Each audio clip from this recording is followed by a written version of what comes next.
The Conjuring, The Last Rites opens as the largest global opening for a horror movie in the history of cinema. Can you guys believe that? We are the Box Office Buds. TJ Joneswortham, producer extraordinaire, filling in for Senor Cavallo, who is out on vacation. And Kellerman, of course, joining us. He saw The Conjuring.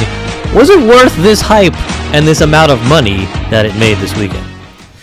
Not exactly. I mean, look, I love the Conjuring franchise. I'm a big horror fan, and the Conjuring is easily one of the biggest horror franchises that exists currently.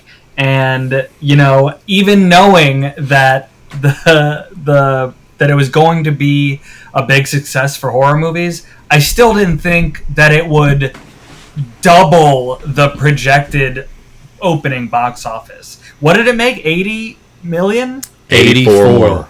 Yeah. $84 million in its opening weekend. That is far and away better than any other Conjuring movie that has ever come out. And there have been a lot of them. Not to mention globally, TJ, what are we at? I believe it was 194. Unreal, especially with the year of movies that we've had, with Marvel movies not doing that great, and even the breakout horror movies that have done well earlier this year that were considered huge successes still didn't make anywhere near this much money in their opening weekend. This is like a incredible success, and I can tell you that I enjoyed myself at the theater, but it was not a record-breaking theater experience. I don't know if this money, it doesn't make sense to me that it would do this much better than previous Conjuring movies that I felt were better movies. Truly insane. We are in a fantasy box office league. That is the catalyst for this show. If you're joining us for the first time, thank you for joining us. Like, subscribe, all the things. Matthew D'Angelo Antonio is in our league, and he has this movie. It was like a wing and a prayer at the end of the draft, and it is turning out to be quite the success for him. One of his biggest hitters. One of the biggest hitters, and I think one of the reasons for this box office success has got to be the end of the summer. Things are sort of dwindling. TJ, would you agree with that? I would. A saying I quite like to go back to is success is when preparation meets opportunity. And this is all about timing. They had this great franchise that people like coming off the heels of Weapons that got people in the theaters. Maybe folks that haven't gone in a while. They enjoyed the good scare. It's hot outside. It's the end of the summer. There hasn't been a big studio release in a few weeks. That's true. It just came in the perfect sweet spot where folks just could easily say, The Conjuring, that sounds fun. Let's go check it out. There's nothing else. It's hot. Go sit in some AC, have a Coca-Cola and some popcorn. I'm in. So I think it has a lot to do with timing, and good for them, man. It's I'm sure, as Kellerman speaks to and will speak to, that there will probably be another one, I imagine, right? Because you can't turn down that kind of box office and not do it again. Some of this movie was a end to the Warren story, and some of it is sort of a passing to the torch to a younger generation of Warrens, which happened in real life too. The daughter of the Warren family went on to be her own psychic and paranormal investigators, so it makes sense that they would continue it in that way with new actors. It does, and that's kind of fascinating that after all this time, the first three movies, the most that they ever made was $41 million domestically opening. The Nun made $53 million, and this is the one that just utterly explodes. Now, TJ, as a massive horror fan, as a huge fan of a franchise that came out just earlier this year to a bomb, two of them, honestly, but really we're talking about I know what you did last summer. Do you think if it were in this slot, it would do the same thing that The Conjuring did? No, absolutely not. I would not do the same thing, but I would venture to guess it would fare quite a bit better if it was not surrounded by the ridiculous crowded field that was July. So yes, I think if it was in this spot with not a lot else going on, it would have done a lot better. Certainly would have done better than it did. But Conjuring movies are great. They're critically well received. All the spin-offs, folks have their favorite character that's been spun off, and it's rare for a horror franchise in the modern age to be able to pump out sequels successfully. Certainly, spin-offs are a rarity as well in any kind of cinema space. So the fact that they've been able to do that and do it well and make pretty good flicks and make some money and people like them, it's good for them, man. They deserve it. ahead. it's an interesting franchise. Not only has it spawned a ton of like spin-offs like Annabelle and the Nun and La Llorona and all that, but they're such big event movies. Not a lot of horror movies are like gosh, I rewatched the original 3 Conjuring movies before going to see the new one. They're basically like action movies, but with like in a horror realm, you know. And they're really unique in that way, and I think that attributes a lot to its success. Again, I didn't think this was the best one of them. Certainly not twice as good as the ones that came before it, you know. But that's how much money it made, twice as much. I know, it's insane. I think it also helps that there's something about it based on a true story horror movie that really grabs me personally, that I think really sticks out for The Conjuring. Now, Kellerman, we are going to do our first ever Box Office Buds rating. TJ, would you give the system of how we're going to be doing this? Rating system. So this is real easy, guys. Follow along. I know you're smart out there. You're savvy listeners. You're savvy viewers. Here we go. The rating is going to be in 2 parts, right? One part is how well it does in the box office opening weekend. The second part is what we thought of the movie and the movie-going experience. Because as box office buds, we want those 2 things, right? We don't just want good movies that don't make money, and we don't just want movies that make money that aren't good. We want a good movie that also makes money. That's why we have the 2 parts here. The top score you can get is 10.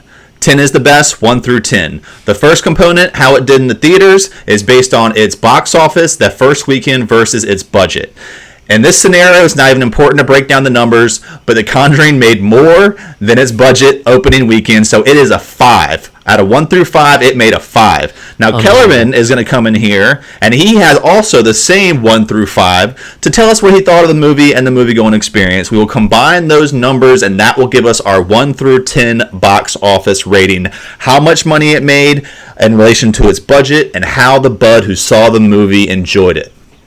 Incredibly clear. Kellerman, go ahead. So obviously it gets a full 5 out of 5 for what it did at the box office. As far as the movie-going experience, just, you know, like a lot of horror movies, it's so much better in the theater. There were lots of gasps, oohs, ahs, don't go in there's, you know, laughter when the tension breaks. It's a perfect example of a type of movie you should see in the theaters. So that combined with, if I'm giving it a 1 through 5 for how I felt about it, it gets as many points as it can for the theater experience. The movie, not quite a full 5, so I'm going to say my score for it would be, I give it a 3.5 out of 5.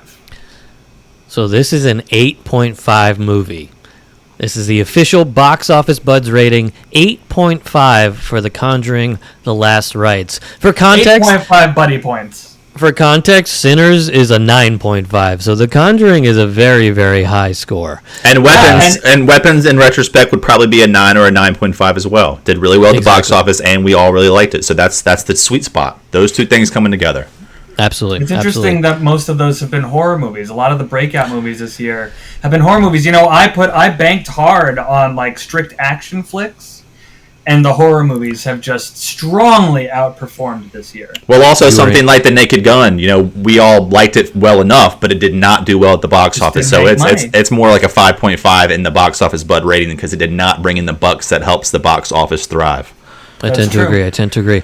Well, speaking of horror movies, we have another one to discuss this week, a Stephen King adaptation, The Long Walk. It comes out this weekend in theaters. I'm personally extremely excited for this movie. It looks fantastic. It looks absolutely fantastic. Kellerman, are you a Stephen King fan? I'm a big Stephen King fan. I went through a whole Stephen King phase when I was a kid. I had a book that had a collection of his stories that included The Running Man, which also has a version of it coming out later this year, and this Long Walk story. And I can't wait. I can't wait to see this come to life. Now, in the book, The Long Walk. Hold on, TJ, are you Stephen King guy? I'll take you back to when me and Kellerman first met, 3rd and 4th grade, where my teacher called my mother because I was reading It in class, and she thought that was a bit too mature for me. And my mom said, "Hey, if he's reading, he's reading." I was like, "Way to go, Dad." I love that attitude. I tend to agree with Della. I tend to agree. Yeah. This dude's reading. Give him a break. Yeah. How old are you? How old are you when you were reading it? This is 3rd or 4th grade. Yeah. That's pretty dicey. Scary. That's 9 years old reading it. I would be up all night. I was up just from reading Harry Potter and the Prisoner of Azkaban. It would have destroyed me. My Stephen King phase was middle school. Yeah. Yeah, When I started, it probably explains a lot.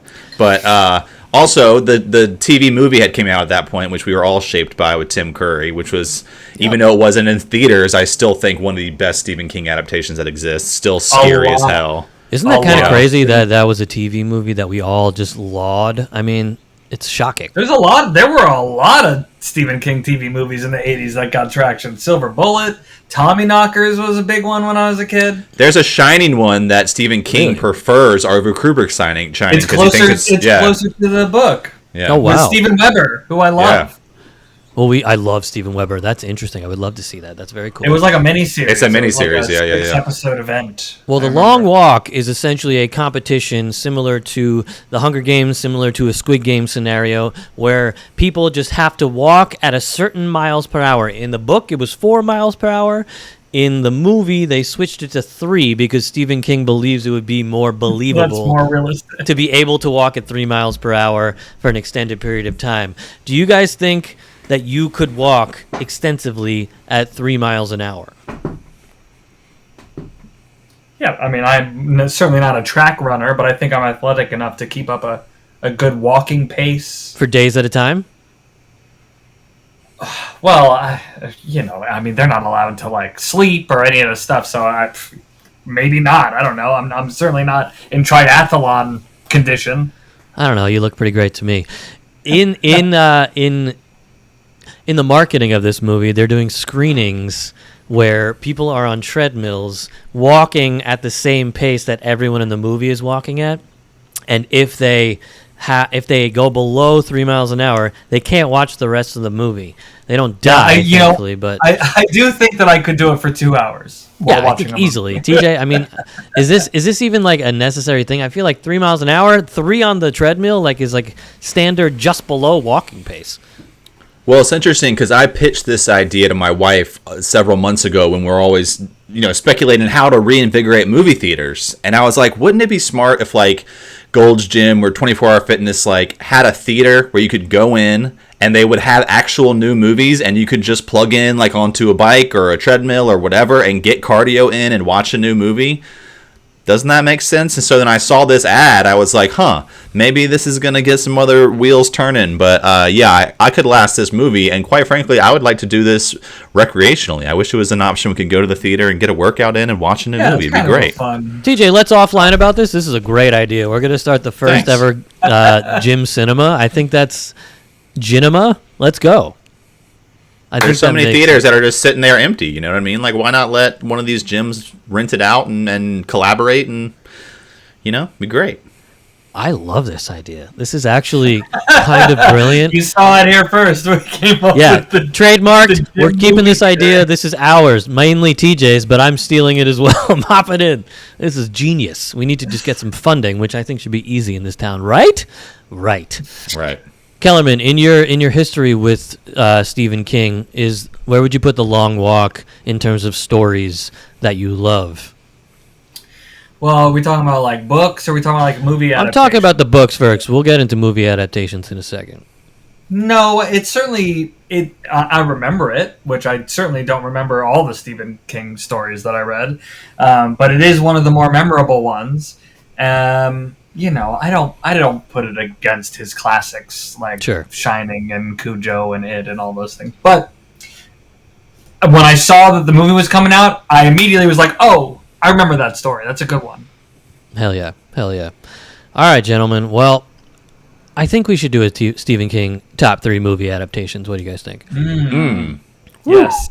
It's a lot to choose from. I know. I think it's important that we do it, though. Stephen King deserves that, and he frankly, certainly does. Sure, there's plenty to choose from. I think first and foremost, I'm gonna throw out The Shining. The Shining, I mean, Kubrick's The Shining certainly deserves to be on the list. I think number 1, correct? kind of inarguable. Yeah. Yeah. I actually prefer Doctor Sleep. Well, I certainly liked Doctor Sleep, but I would not put it above the original The Shining. I joke. I thought Doctor Sleep was actually quite good, though. Doctor Sleep was good. I like Doctor Sleep. I agree. All right, well, we got The Shining on there. What else do you think? How about the masters of cinema that have dabbled in this world? How about Brian De Palma's Carrie? I mean, I like Carrie. Look, I also like Carrie. Definitely like a classic. But Pig's Blood is so iconic. You mean that's still spoofed to this day? I feel like it's an iconic scene, but not an iconic movie anymore. Like the movie, the hand out of the grave at the end. Come on, it's all about that scene, though. One of the worst spill, endings. yeah, the blood spill is what it's all about, and like that's great. It still inspires Halloween costumes throughout the globe. Can we kick Kellerman off the Zoom? Do you know what that reminds me of, though? Terrible ending. But you know what I think has the best terrible ending is The Mist.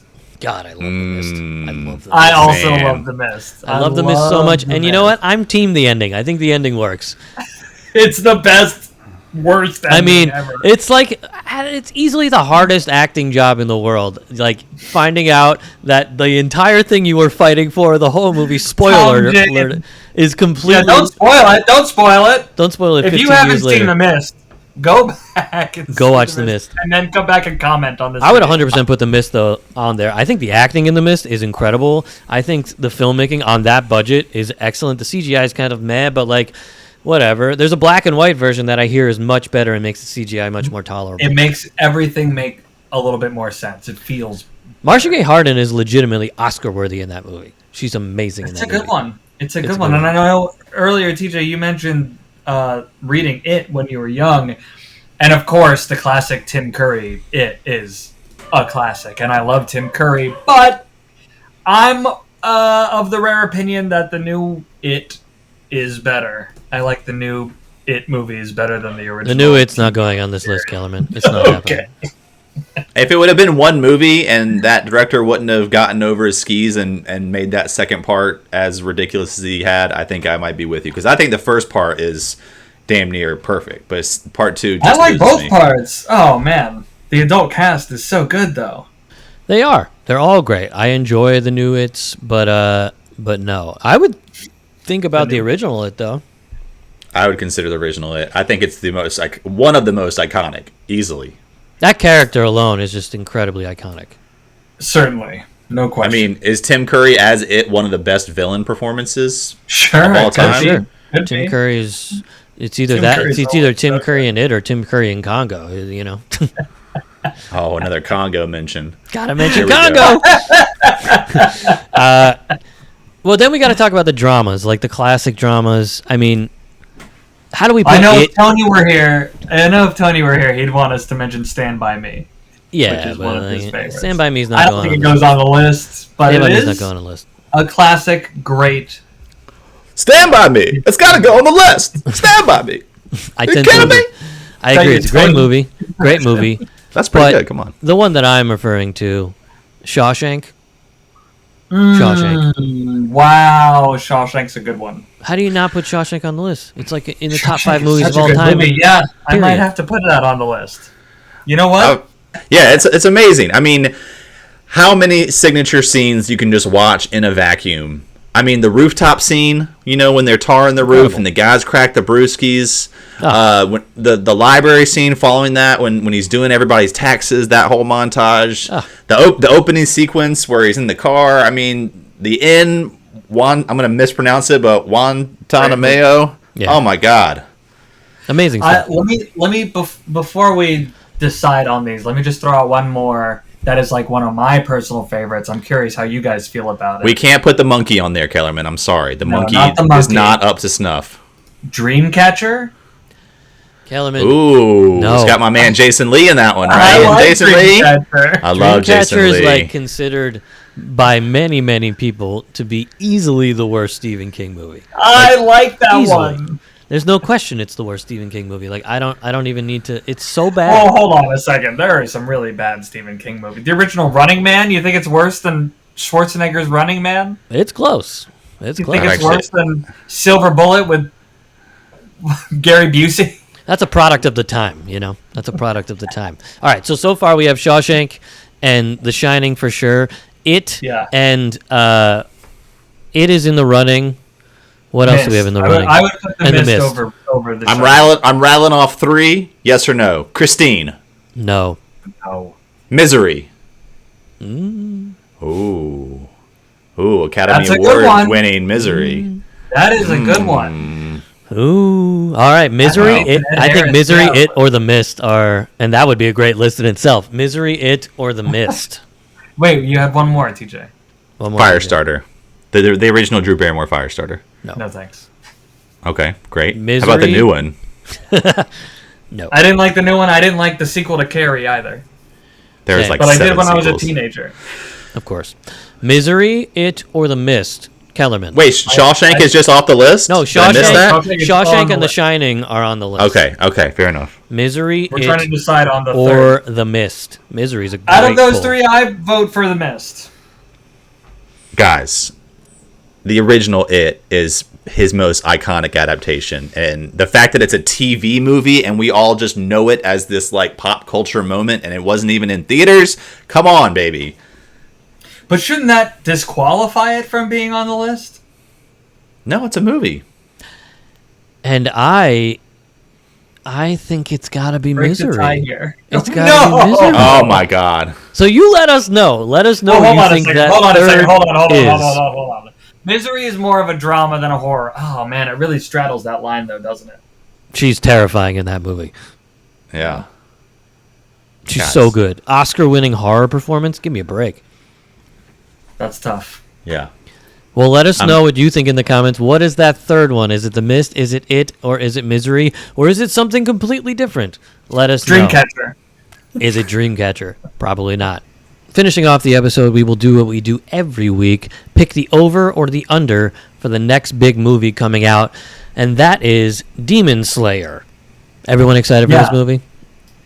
You know, we all kind of made fun of Henry for choosing this movie when we were drafting, because none of us were terribly familiar with the Demon Slayer manga or franchise or anything. Now, I've heard of it. I know it's popular. I was not expecting it to be the big release. It's got all the IMAX theaters. It's got a ton of promotion behind it. It's already made a bunch of money overseas. And now I'm looking at it thinking it could potentially make quite a bit of money.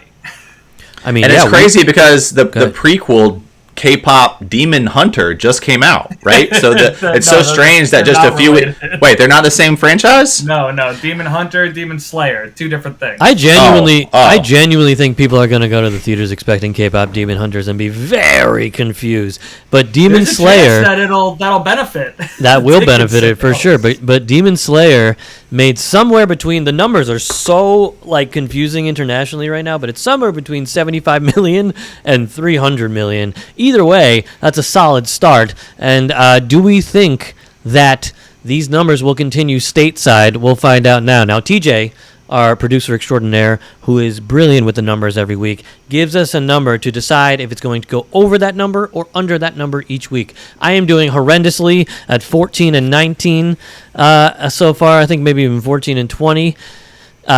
Tony is sitting pretty at 19 and 15, and Kellerman is somewhere in between. TJ is yet to get it correct on this show, but it's okay. We're going to let him do it again this time. All right, TJ, the number for Demon Slayer domestic opening weekend is... Well, since I get to announce it, let me pull you behind the curtain real quick and just let you realize how I chose this number real quick, because it's not an opportunity that I get often. That's true. The last official tracking that I could find was from a few weeks ago on Deadline, and it was between $20 and $29 million. Wow. Now, some folks might think that's generous. I think coming off the big unexpected weekend we just had, the success of K-pop Demon Hunter, as well as the international numbers this movie is doing well, I think that's very reasonable. In fact, I think it's going to overperform that. So keeping that into account, if we're thinking the middle range or the low end of tracking is 20, I'm saying screw that noise and I'm doubling it. And I am saying the number is 40 million. Holy underwear, that's high. That's high, but given the fact that The Conjuring just doubled previously and there's nothing else to sniff the box office for this week other than The Conjuring again, you can go back and watch Hamilton, I guess. But Demon Slayer is kind of the thing right now, or Toy Story 1. We'll kind of see if Toy Story dips into that box office. I'm going to start, and I'm going to say over. Why? Because I said under the previous 2 weeks and it was completely wrong. So we're going to go over. Remember a few episodes ago when you were like, I'm just going to say under from now on and I'm going to win a bunch. How'd that pan out for you? It's not working. It's not working. I am speaking for Mr. Cavallo this time. Yeah, he text messaged me on his BlackBerry and he has decided to go with the over as well. Wow. Kellerman? And now I'm in a position where Catch up here, make some ground. I have an opportunity to do something, but there's a chance it could make over that. I mean, let's think about it for a second. You know, it doesn't have a whole lot of competition, especially as an animated film. Although it's a more mature animated film, and on top of that, it's an anime, which may not capture the American audience quite as much as a traditional animated film. On the other hand, it has all the IMAX theaters. It's going to be the big release of the weekend. And they make more money. Those premium formats cost more, baby. Go straight to the box office. Okay, but Neja 2, which was humongous overseas, got put out in theaters here and did not really do that well. I'm going to take the under. Ooh. All right, we got some competition. That's the beauty of this thing. You put out a good line, you get some overs, you get some unders. Gosh, we got conflict. Let's go. I don't know, but I'll stick with under. Are you going to go see it? No. Oh, well, I guess that would help. This might be the first weekend in a while I don't go see a movie. I have watched the anime on Netflix, and it just wasn't for me. I don't have anything against it. Do you guys like anime? Are you anime fans at all? You know, I had my Dragon Ball Z Pokemon phase, but other than that, okay, sure. so That I'd say that counts. I mean, You know, it's a little surface level, but yeah. I quite enjoyed the Matrix, the Animatrix set of cartoons tied to the Matrix franchise that had some anime. I don't think those all count as anime, but there was certainly some good anime stuff in there. Yeah, sure. And the Kill Bill one, that's a good call. That little. I'll tell you what. Can I give you my top 3 anime real quick? Why not? Top 3 anime films. You can just go ahead and agree with me in the comment section here. Number 1 is Akira. Number 2 is Princess Mononoke. And the third greatest anime film of all time is Cowboy Bebop, the movie. Undisputed. You guys don't know anime enough to disagree with me, so that's what it's gonna be. Make that graphic, TJ, and everybody who's watching this can just tell me I'm right. Is it Cowboy Bebop the one on Netflix with the guy from American Pie? That's the live-action remake that we don't talk about. Oh, okay. Sorry. And that is it for this episode of the Box Office Buds. Thank you as always. Like, subscribe, do all the things, and we will see you next time.